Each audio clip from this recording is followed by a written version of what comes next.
Hello students, बेटा phi function की example number 11। Find all solution phi N equal to 24। You see बेटा मैंने एक टेबल कंस्ट्रक्ट किया। पी की वैल्यू 2 3 प्राइम ओड प्राइम बेटा 5 पी की value 5 P square 5 P cube P. देखो बेटा 2 5 2 1 3 5 पी किसके इक्वल होता है बेटा P minus 1 5 P equal to P minus 1 3 की value 2 5 4 7 this one then 2 square 4 5 4 की वैल्यू क्या होती है बेटा 2 5 9 की 6 5 25 की 20 पी क्यू बेटा 8 5 8 की वैल्यू 4 3 की वैल्यू 18 छोड़ सकते हो बेटा। इसकी भी नहीं हमें जरूरत बेटा।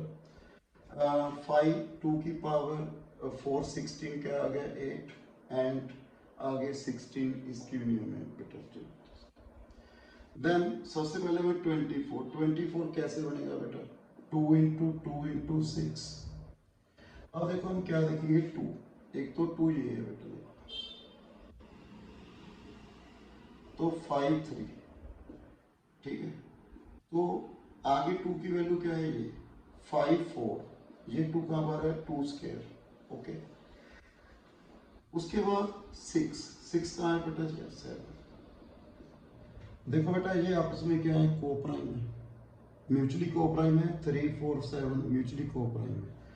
तो हम इसको क्या लिखेंगे 5 3 इंटू 4 इंटू 7 5 बेटा 12 84 मेरे पास ये वैल्यू आ गई बेटा फर्स्ट 84 ओके। क्लियर है बेटा पॉइंट। अब देखो बेटा आप सोचोगे सर 5 3 यहाँ पे भी 5 3 ले दो और यहाँ पे 5 7 ये नहीं लिख सकते बेटा बिकॉज कंडीशन होती है बेटा म्यूचुअली कोप्राइम होनी चाहिए तभी मल्टीप्लाई होगा बेटा। तो हम फर्स्ट केस ये हो गया बेटा 2 2 6 2 मैंने ये कंसीडर किया एक 2 ये कंसीडर किया और 6 ये ले लिया। अब देखो 2 2 6 ये भी बनता है कैसे लिखेंगे 5 3 5 4 एंड 5 9 3 10 पर ये रिजेक्ट हो गया बेटा बिकॉज 3 9 आर को नॉट कोप्राइम तो ये तो रिजेक्ट हो गया छोड़ के। तो मेरे पास 84 ये वाला केस हो गया बेटा। अब इसके बाद नेक्स्ट क्या रख सकता हूँ बेटा 2 इंटू 12 2 भी है 12 भी है यहाँ पे। तो फर्स्ट हम क्या रखें बेटा देखो 2 ये 12 ये तो 5 3 एंड 5 13 यस ये कोप्राइम है 5 39 ओके ये वैल्यू होगी। इसके बाद बेटा 2 यहाँ पे भी बढ़ रहा है 2 स्क्वायर 5 4 एंड 5 13 5 52 ये भी हो गया बेटा ओके। इसके बाद देखो 2 4 12 के हो गए केस। इसके बाद नेक्स्ट है मेरे पास हम इसको ऐसे लिख रहे हैं बेटा 2 इंटू 12 लिख रहे हैं ना बेटा। उसके बाद 4 इंटू 6 ओके। अब 4 देखो बेटा यहाँ पे ये रहा 4 5 5 ओके 6 5 7 ये आपकी कोप्राइम है 35 ओके।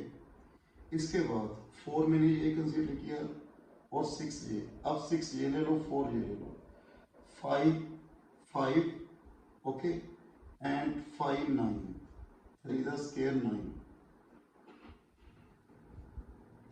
5 45 ओके। पहले देखो मैंने बेटा 4 6 4 6 अब इसकी बारी है 4 तो कैसे लिखेंगे बेटा 5 to the cube 8 and 5 7 okay 5 56 okay. आगे 5 8 अब 6 ये लेना है बेटा 3 द स्क्वायर 9 5 72 ओके। मेरे पास ये आ रहा है बेटा देखो आप सोचोगे 3 इंटू 8 3 तो देखो बेटा यहाँ पे किसी का भी नंबर नहीं है। देखो यहाँ पे आप रखोगे 24 को सर 3 इंटू 8 लिख लो 3 5 n not equal to 3 because मैंने बताया ना बेटा n is greater than 2 5 n is always even. तो ये तो क्लियर है बेटा हमारे पास ये नंबर आएंगे। तो n की वैल्यू मेरे पास क्या आई है देखो बेटा सबसे पहले क्या आ रहा है 84 उसके बाद 39, 52, 35, 45, 56, 72। और आपको मैं फर्स्ट एग्जांपल में बताया था बेटा, if n is odd then five 2n की वैल्यू 5n के इक्वल होगी। तो और यहाँ पे कौन कौन से हैं, 39, 35, 45, तो 84, 39, 78 भी हो गया ना, बिकॉज 5, 78 एंड 5, 39 की वैल्यू क्या होगी, सेम। 52, 35, 70, 45, 90, 56 एंड 72।